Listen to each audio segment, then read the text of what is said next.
बिस्मिल्लाहिर्रहमानिर्रहीम। अस्सलामु अलैकुम दोस्तों, उम्मीद है सब खैर से होंगे।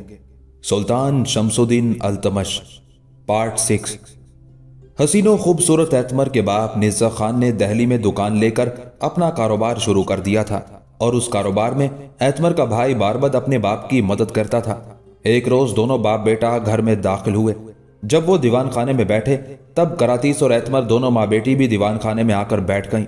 उस मौके पर निज़्ज़ा खान ने कुछ सोचा, फिर अपनी बीवी करातीस की तरफ देखते हुए कुछ कहना ही चाहता था कि करातीस ने बोलने में पहल की और कहने लगी, ये मोहतरम फखरुद्दीन हमारे मोहसिन और मुरब्बी हैं। बस वो हमें मुश्किल से निकालने के बाद हमें हवेली में छोड़ने आए, उसके बाद लौटकर कभी हमारी तरफ आए ही नहीं।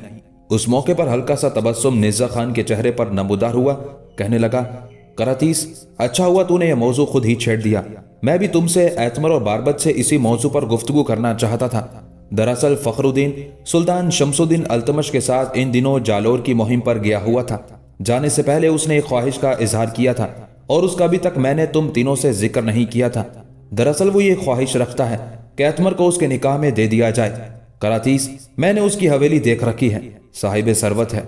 दहली शहर के अंदर उसका एक मकान भी है। सुल्तान शमसुद्दीन अल्तमश के लश्कर में सालार है। इसके अलावा यहां तक कहते कहते निज़्ज़ा खान को रुक जाना पड़ा, इसलिए कि करातीस बोल उठी थी, आप जो कुछ कह रहे हैं सब दुरुस्त है, लेकिन एतमर और बारबद दोनों फखरुद्दीन से मुतालिक मशकूक हैं।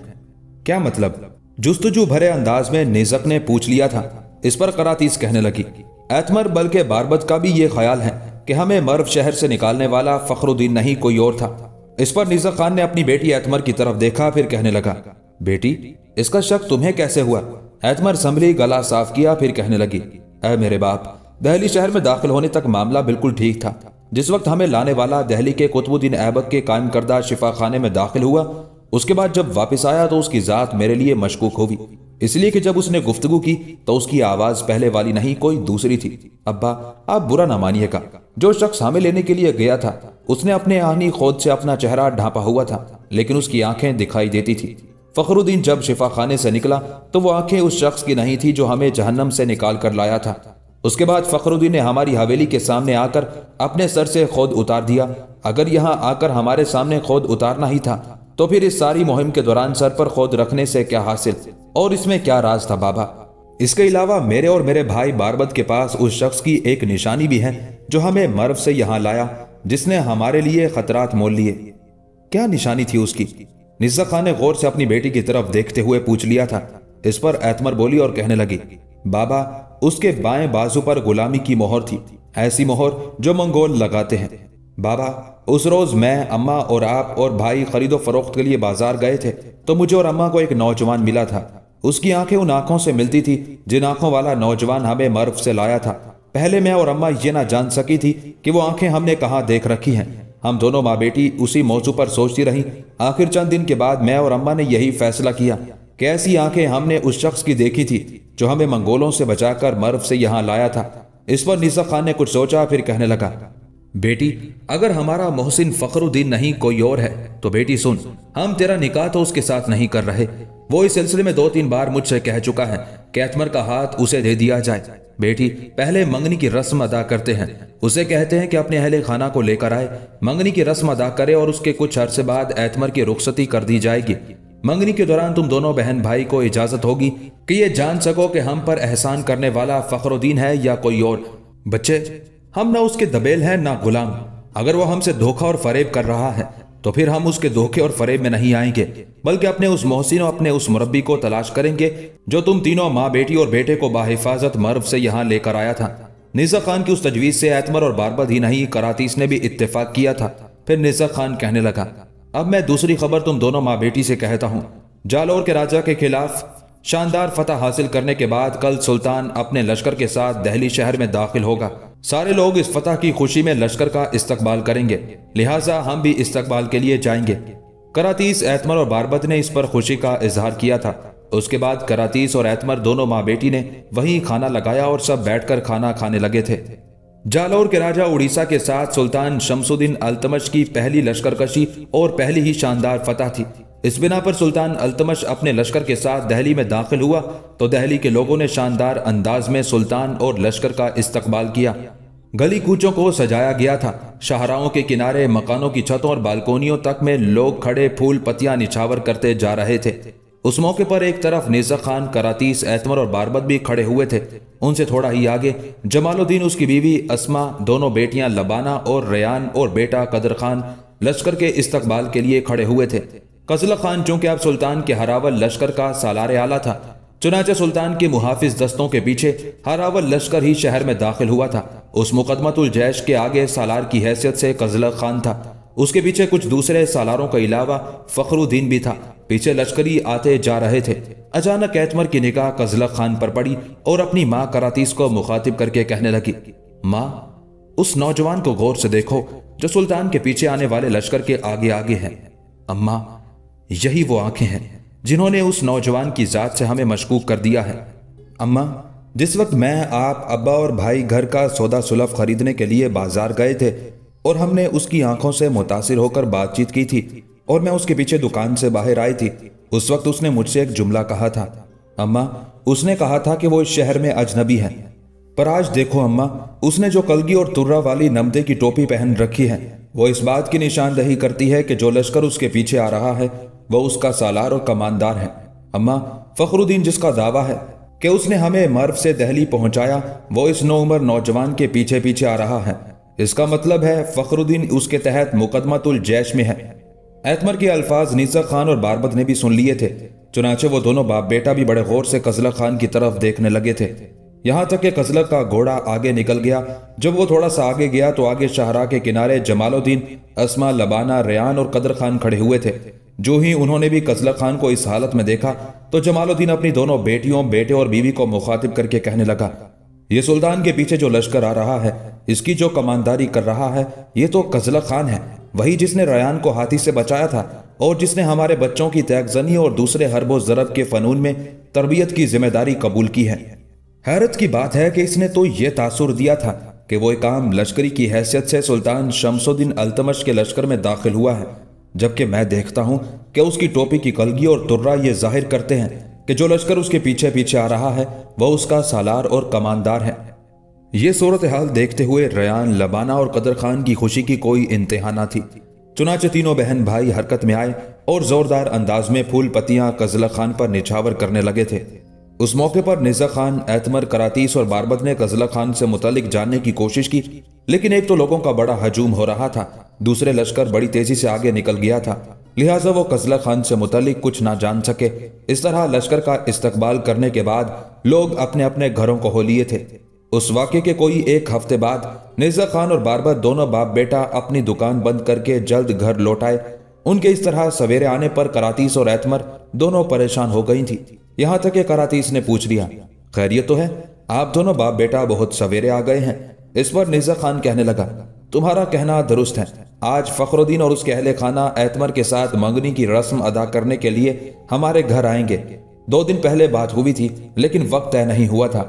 आज उन्होंने दुकान पर पैगाम भिजवाया, लिहाजा मैं और बारबत यहाँ चले आए। बहरहाल हमें थोड़ी बहुत तैयारी तो करना होगी। इस पर एतमर गुस्से का इजहार करते हुए कहने लगी, बाबा, आप किस किस्म की गुफ्तगू कर रहे हैं? जबकि मंगनी होनी ही नहीं है तो फिर तैयारी काहे की? जवाब में बारबत मुस्कुरा रहा था, जबकि निज़ा खान भी हल्के हल्के तबस्सुम में कहने लगा, बेटी, जो कुछ तू कह रही है वो भी ठीक है, लेकिन वो मेहमान की हैसियत से आ रहे हैं। एतमर अपने बाप की बात काटते हुए फिर बोल उठी, बाबा, वो कोई मेहमान नहीं है। मैं समझती हूँ इस फखरुद्दीन ने हमारे साथ धोखा और फरेब किया है। बाबा, आप बुरा ना मानिए। जब वो लोग आएंगे तो मैं इस सारे अमल के दौरान अपने भाई बारबत के साथ फखरुद्दीन का बाजू देखने की जुर्रत करूंगी, और अगर उसके बाजू पर मंगोलों की लगाई हुई गुलामी की मोहर ना हुई तो बाबा, मैं उसी वक्त उसे और उसके अहले खाना को अपनी हवेली से निकल जाने के लिए कह दूंगी। आप बुरा ना मानिएगा बाबा। मर्व के जहन्नम से हमें निकालने वाला ये फखरुद्दीन नहीं, कोई और है। मैं ये नहीं कहती कि जिस नौजवान की आंखों पर मुझे और बारबत को शक है वही हमें मर्व से निकालने वाला है, लेकिन मैं ये जरूर कहूंगी कि उसकी आंखें उन आंखों से जरूर मिलती हैं जो आंखें हमने मर्व से लेकर दहली तक देखी थी। उसकी आवाज उस आवाज से जरूर मिलती है जो आवाज मर्व से लेकर दहली तक हमारे साथ गुफ्तगू करती रही। बाबा, वो नौजवान उम्र का छोटा है, कद काठ में फखरुद्दीन से भी थोड़ा ऊंचा ही होगा। बाबा, अगर आप बुरा न माने तो उस नौजवान से मुतल्लिक हमें जुस्तजू करना होगी कि वो कौन है, उसका नाम क्या है, उसकी आंखें, उसकी आवाज उस नौजवान से क्यों मिलती हैं जो हमें मर्व से दहली लाया था। अपनी बेटी एतमर के उन अल्फाज पर नेज़ा खान मुस्कुरा दिया था। कहने लगा, बेटी, मैं खुद नहीं चाहता कि किसी धोखेबाज और फरेबी से मेरी बेटी की मंगनी तय हो जाए। दूसरे, मैं ये भी देखता हूं कि फखरुद्दीन और तुम्हारी उम्र में बहुत फर्क है। वो तुमसे काफी बड़ा है। ठीक है, उसने हम पर एक एहसान किया था कि जख्मी हालत में मुझे और मेरे मरने वाले बेटे को उठाकर दिल्ली के शिफा खाने में लाया था, लेकिन ऐसा करने के बाद अगर उसने मेरी खूबसूरत बेटी को हासिल करने के लिए कोई धोखा, कोई फरेब या जुल्म देने का किरदार अदा किया है तो फिर वो मेरी निगाहों में मोहसिन और मुरब्बी नहीं रहेगा। मेरी निगाहों में उसकी हैसियत गिर जाएगी। अगर ऐसा हुआ तो बेटी, मैं किसी भी सूरत फखरुद्दीन के साथ तुम्हारी मंगनी नहीं करूंगा। यहां तक कहने के बाद नेज़ा खान जब रुका तब एतमर बेपनाह खुशी का इजहार करते हुए बोल उठी, बाबा, अगर ये साबित हो गया कि हमें मर्व से निकालने वाला फखरुद्दीन नहीं है तो फिर आप इस मंगनी को रोकेंगे ना? नेज़ा खान मुस्कुराया और छाती तानते हुए कहने लगा, रोकूंगा क्या? होने ही नहीं दूंगा। लेकिन बेटी, हमने ये सबूत किसी दलील और किसी मंतक से देना है। इस पर एतमर बेपनाह खुशी का इजहार करते हुए कहने लगी, बाबा, आप मुतमईन रहें, ऐसी मंतक, ऐसी दलील पेश करूंगी कि मेरी उस दलील और हुज्जत का किसी के पास जवाब नहीं होगा। एतमर के उन अल्फाज पर नेज़ा की नहीं, करातीस और बारबत ने भी खुशी और इत्मीनान का इजहार किया था। फिर सब हवेली की सफाई सुथराई और सामान की ज़बाइश पर लग गए थे। शाम से कुछ पहले फखरुद्दीन अपनी माँ और अपनी बहनों के साथ नेज़ा खान की हवेली में दाखिल हुआ। नेज़ा खान, करातीस और बारबत तीनों ने शानदार अंदाज में उनका इस्तकबाल किया और अपने साथ उन्हें दीवान खाने में लेकर गए। कुछ देर तक इधर उधर की बातें होती रही। फखरुद्दीन की एक बहन करातीस की तरफ देखते हुए कहने लगी, आप एतमर को यही बुला लें। एक तो मेरी माँ और मेरी बहनें उसे देख लें, दूसरे अब फखरुद्दीन से क्या पर्दा, फखरुद्दीन ने पहले ही उसे देख रखा है, और ये कि आप दोनों एक रिश्ते में भी मुंसलिक होने वाले हैं। इस पर करातीस ने नेज़ा खान की तरफ देखा। नेज़ा खान ने जब इस बात में गर्दन हिलाई तब करातीस बाहर निकल गई। थोड़ी देर बाद वो लौटी तो एतमर उसके साथ थी। फखरुद्दीन की माँ और बहनों ने जब एतमर को देखा तो उसकी खूबसूरती, उसके हुस्न, उसकी शख्सियत और उसके पुरजमाल चेहरे को देखते हुए वो न सिर्फ बेपनाह खुशी का इजहार कर रही थी बल्कि किसी कदर दंग और हैरान रह गई थी। सबसे पहले फखरुद्दीन की माँ और बहनें बड़े प्यारे अंदाज में उससे गले मिली। फिर एतमर का बाजू पकड़कर फखरुद्दीन की माँ ने उसे फखरुद्दीन के करीब खींचकर बिठा दिया। एतमर बैठना नहीं चाहती थी, लेकिन जब फखरुद्दीन की माँ ने उसे खींचते हुए वहां बिठाया तब वो बैठ गई और अपने भाई को इशारा किया। लिहाजा बारबत भी अपनी जगह से उठकर एतमर के पास हो बैठा था। यह सूरत हाल पैदा होने के बाद सवालिया से अंदाज में एतमर ने अपने बाप और माँ की तरफ देखा। उस मौके पर जब नेज़ा खान ने इस बात में हल्की सी गर्दन हिलाई तब एतमर फखरुद्दीन की माँ की तरफ देखते हुए कहने लगी, अगर आप बुरा न माने तो मैं आपके बेटे से कुछ सवाल करना चाहती हूँ, इसलिए कि जो रिश्ता तय हो रहा है ये बड़ा नाजुक होता है और इसमें जिंदगी बसर करने का सवाल पैदा होता है। इस पर फखरुद्दीन की माँ और बहनों ही ने नहीं, फखरुद्दीन ने भी खुशी का इजहार करते हुए कहा, पूछो, तुम क्या पूछना चाहती हो? इस पर एतमर ने कुछ सोचा, फिर कहने लगी, आप हमारा मोहसिन होने का दावा करते हैं, साथ ही यह भी आपका दावा है कि आप मुझे, मेरी माँ और मेरे भाई को मर्व से निकाल कर यहाँ लाए हैं। क्या आप बता सकते हैं कि मर्व से निकलने के बाद क्या बर्फबारी हुई थी या नहीं हुई थी? अगर हुई थी तो कितने दिन हुई थी, और बर्फबारी के दौरान हमने किसके यहाँ पनाह ली थी? यहां तक कहने के बाद एतमर रुकी, फिर कहने लगी, ये मेरा पहला सवाल है, इसका जवाब दें, फिर दूसरा सवाल करती हूँ। फखरुद्दीन के पास चूंकि कोई जवाब ना था, लिहाजा बगले झांकने लगा। कुछ देर खामोशी रही। एतमर ने फिर पूछा, मैंने आपसे एक सवाल किया है और अभी तक आपने जवाब नहीं दिया। फखरुद्दीन कहने लगा, ये कोई सवाल है जिसका जवाब दिया जाए? इस पर एतमर फिर बोली और कहने लगी, अगर ये सवाल नहीं है और इसका जवाब नहीं है तो फिर दूसरा सवाल करती हूँ। मर्व से इधर आते हुए क्या किसी ने हमारी राह रोकी थी? अगर रोकी थी तो राह रोकने वाले कौन थे, कितने थे? फखरुद्दीन फिर कोई जवाब ना दे सका, बस शर्मिंदगी का एहसास कर रहा था। एतमर फिर बोल उठी, दूसरे सवाल का जवाब भी आपके पास नहीं है। अब मेरे तीसरे सवाल का ये जवाब दें कि मर्व से दिल्ली आते हुए हमने कौन सा रास्ता इख्तियार किया था? फखरुद्दीन फिर कोई जवाब ना दे सका, शर्मिंदा सा हो रहा था। इस बार एतमर ने फखरुद्दीन की मां की तरफ देखा, फिर कहने लगी, आप बुरा ना मानिएगा, क्या आप मुझे बताएंगी कि चंद हफ्ते पहले क्या आपका बेटा फखरुद्दीन आपको बताकर मर्व शहर की तरफ गया था, जो यहां से सैकड़ों हजारों मील दूर है, और वो घर से कितना अरसा गायब रहा? इस पर हैरत का इजहार करते हुए फखरुद्दीन की मां कहने लगी, मेरा बेटा फखरुद्दीन तो गुज़िश्ता 1 साल हुआ कहीं गया ही नहीं है। मर्व तो बहुत दूर की बात, ये तो कभी नजदीक के शहर में नहीं गया, ना ही ये इतना अरसा कहीं घर से गायब रहा है। इस पर एतमर और बारबत दोनों हरकत में आए। बारबत आगे बढ़ा, फखरुद्दीन के बाएं बाजू की आस्तीन आगे की। जब उसने देखा कि उसके बाजू पर मंगोलों की लगाई हुई मोहर नहीं है, तो फिर उसने अपनी बहन एतमर को मुखातिब किया। एतमर, इसके बाजू पर मोहर भी नहीं है। इस पर फखरुद्दीन की तरफ देखते हुए एतमर कहने लगी, जो नौजवान हमें अपनी जिंदगी, अपनी जान खतरे में डालकर मर्व से निकालकर दहली में लाया था, उसके बाएं हाथ पर एक मोहर थी, ऐसी मोहर जो मंगोल अमूमन अपने गुलामों के बाजुओं पर लगाते हैं। चूंकि आपने अपने आप को यह जाहिर किया कि आप मुझे, मेरी माँ और मेरे भाई को मर्व से बाहिफाजत निकाल कर यहाँ लाए हैं, हालांकि आपने ऐसा नहीं किया।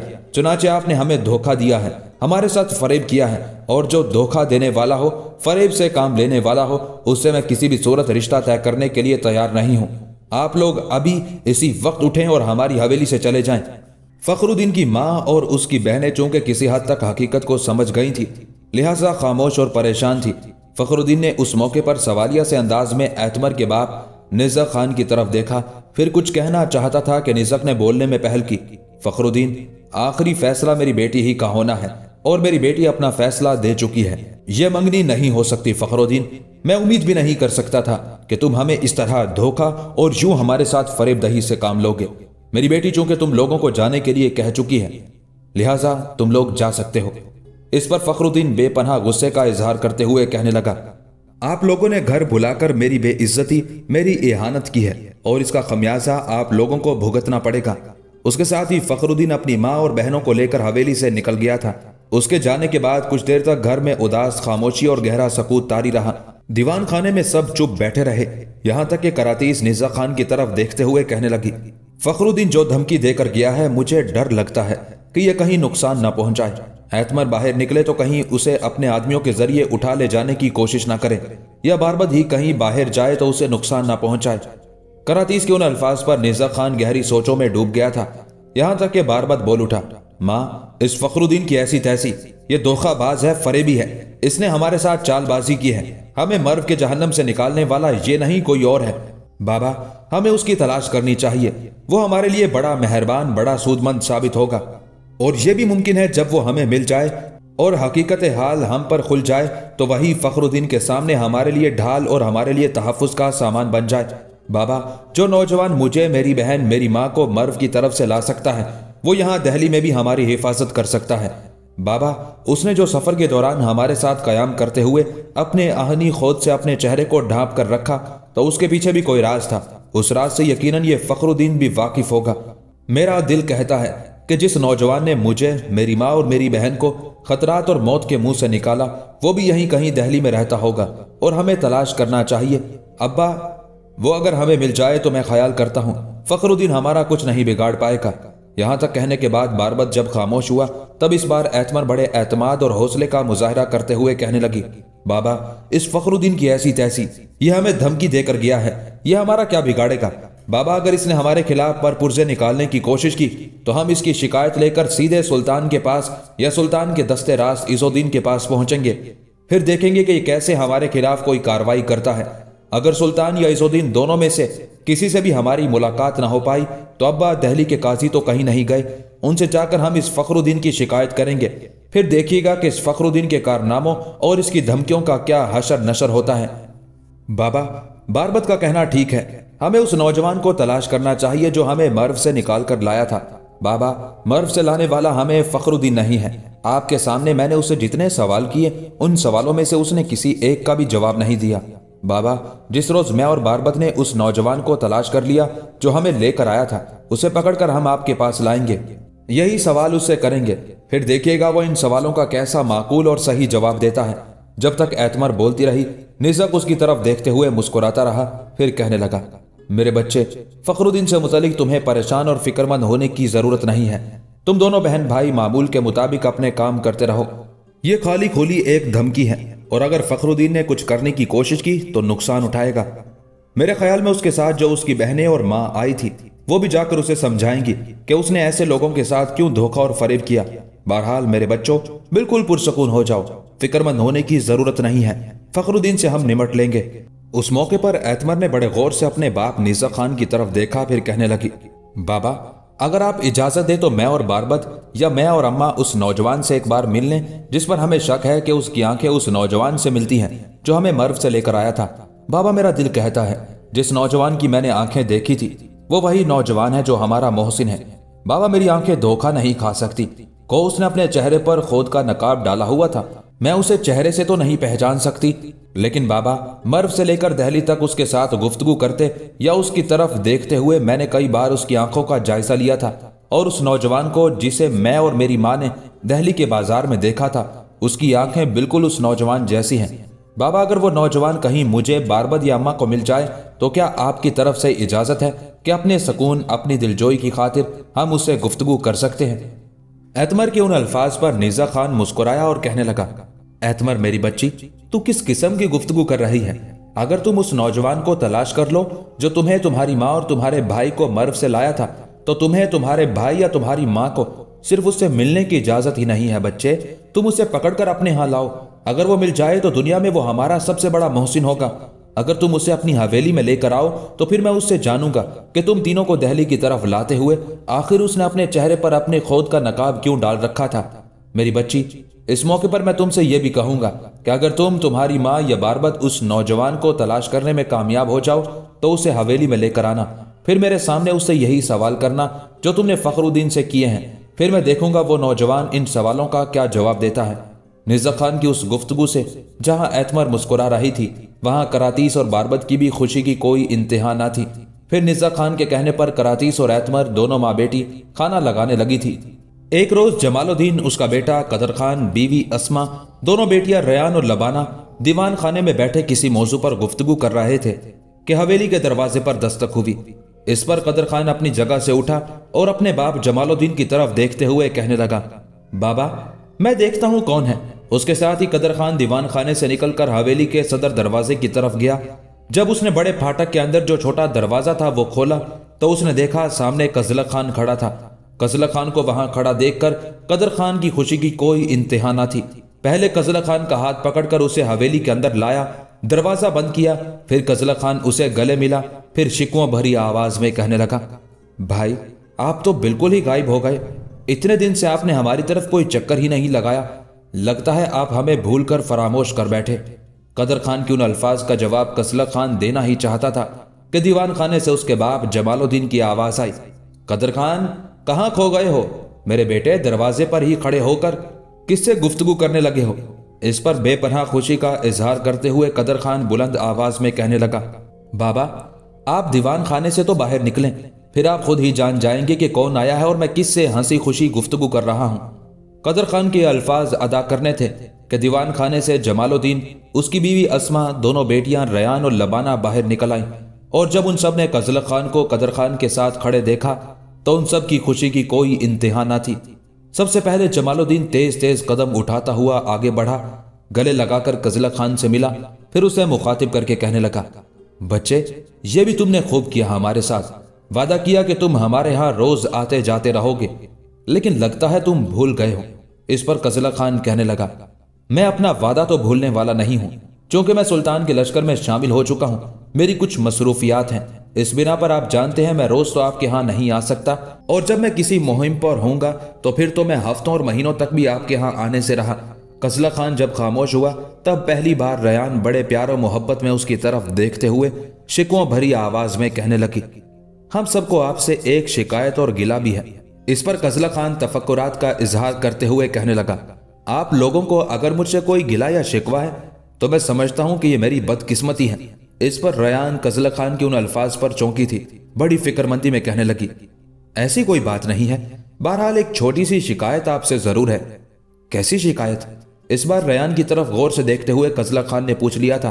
कजलक खान के उस इस्तफसार पर रयान बड़े प्यारे अंदाज में उसकी तरफ देखते हुए कहने लगी, जिस रोज सुल्तान शमसुद्दीन अल्तमश और इज़ुद्दीन जालौर की मुहिम से फातेह की हैसियत से लौटे थे तो शहर में लश्कर का बेहतरीन इस्तकबाल किया था। पहले हम सब का ख्याल था कि आप एक आम लश्करी की हैसियत से सुल्तान के लश्कर में शामिल हुए हैं, लिहाजा पहले हम आपको आम लश्करियों ही में देखते रहे कि आप कहाँ होंगे। लेकिन जब लश्कर हमारे सामने से गुजरने लगा तो हमने देखा कि लश्कर के आगे सुल्तान और इज़ुद्दीन थे, उनके पीछे सुल्तान के मुहाफिज थे और सुल्तान के मुहाफिज दस्तों के पीछे एक सालार की हैसियत से आप अपने घोड़े पर बैठे हुए थे और आपकी नमदे की टोपी में तुगरा लगा हुआ था जो अमूमन सुल्तान के सालार लगाते हैं। और जब हमने वहां खड़े कुछ लोगों से पूछा तो उन्होंने इंकशाफ किया कि सुल्तान के मुहाफिज दस्तों के पीछे हमेशा मुकदमातुल जैश होता है और ये भी बताया, बल्कि आपकी तरफ इशारा करके कहा कि वो नौजवान जो मुकदमातुल जैश के आगे है, उसका तुगरा उसकी नमदे की टोपी इस बात का इजहार कर रहे हैं कि वह मुकदमातुल जैश का सालार है। यहां तक कहने के बाद रयान रुकी, फिर कहने लगी, आपको देखने के बाद मैं, लबाना भाई और अम्मा ने आप पर फूल निछावर किए और आपसे शिकायत यह है कि आपने एक बार भी निगाह उठाकर हमारी तरफ नहीं देखा। रयान जब खामोश हुई तब कजला खान कहने लगा, यही शिकायत है या इसके अलावा भी कोई है, ताकि मैं अपनी सफाई पेश करूं। इस पर रयान हल्का सा कहकहा लगाते हुए कहने लगी, एक शिकायत और भी है। उस मौके पर जमालुद्दीन, कदर खान, अस्मा और लबाना सब गौर से रयान की तरफ देखने लगे। दूसरी शिकायत कौन सी है? कजला खान ने रयान की तरफ देखते हुए पूछ लिया था। दूसरी शिकायत यह है कि आपने हम सब के सामने ये इंकशाफ किया था कि आप एक लश्करी की हैसियत से सुल्तान के लश्कर में शामिल हुए हैं, जबकि फातेह की हैसियत से जिस वक्त लश्कर लौटा, शहर में दाखिल हुआ तो एक आम लश्करी की बजाय हमने देखा आप सुल्तान के लश्कर के मुकदमातुल जैश के सालार हैं। यहां तक कहने के बाद रयान जब खामोश हुई तब शिकवा भरी आवाज में उसका बाप जमालुद्दीन कहने लगा, बेटे, कजला खान के साथ खड़े खड़े यही सारी गुफ्तगू करोगे? इसे बैठने के लिए भी कहो। इस पर सब खिलखिलाकर हंस दिए और सब दीवान खाने में दाखिल हुए। जब बैठ गए तब कजला खान रयान की तरफ देखते हुए कहने लगा, जहां तक तुम लोगों की पहली शिकायत का ताल्लुक है तो अनगिनत लोग उस मौके पर लश्कर पर फूल निछावर कर रहे थे। मैंने किसी भी तरफ निगाह उठाकर नहीं देखा, इसलिए आप लोगों को शिकवा नहीं होना चाहिए। अगर मैं किसी और की तरफ निगाह उठाकर देखता और आप लोगों की तरफ तवज्जो ना देता तो फिर मेरी गलती थी और मैं अपनी गलती की माफी मांग लेता। जहां तक दूसरी शिकायत का ताल्लुक है तो मैंने आप लोगों से कोई फरेब या दरोगोई से काम नहीं लिया। जिस वक्त मैं सुल्तान के लश्कर में शामिल हुआ था तो एक आम लश्करी ही की हैसियत से शामिल हुआ था। उसके बाद जालोर के राजा से जब मुकाबला हुआ तो उसका एक तहगजन नाम जिसका भीमराज था, इनफरादी मुकाबले के लिए निकला। मैं सुल्तान के लश्कर में शामिल होकर अपनी किस्मत आजमाने का फैसला कर चुका था। चुनाचे मैंने उस मौके पर इज़ुद्दीन से इनफरादी मुकाबला करने की इजाजत तलब की।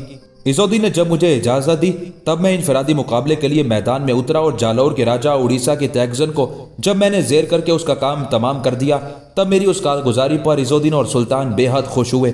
जंग के बाद हमें फतह नसीब हुई और लश्कर ने वहां पड़ाव कर लिया था। तब सुल्तान ने मुझे अपने खेमे में तलब किया और वहीं सुल्तान ने मुझे एक आम लश्करी से उठाकर अपने मुकदमातुल जैश का सालार बना दिया। मैं समझता हूं सुल्तान के लश्कर के मुकदमातुल जैश का सालार होना मेरे लिए बहुत बड़ी सआदत और खुशबख्ती है।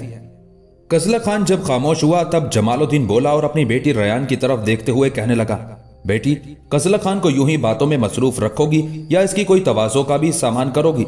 इस पर कजला खान उठ खड़ा हुआ, कहने लगा, तवाज़ो की कोई जरूरत नहीं। मेरे ख्याल में मैं थोड़ी देर तक इन्हें तहगजनी की तरबियत दे लूं, इसके बाद मुझे एक इंतहाई जरूरी काम के सिलसिले में मुस्तकर की तरफ जाना होगा। कजला खान जब उठा तब जमालुद्दीन ने उससे इत्तेफाक किया। फिर रयान, लबाना और कदर खान तीनों तहगजनी की मश्क के लिए कजला खान के साथ अपनी हवेली के पुश्ती बाग की तरफ हो लिए थे।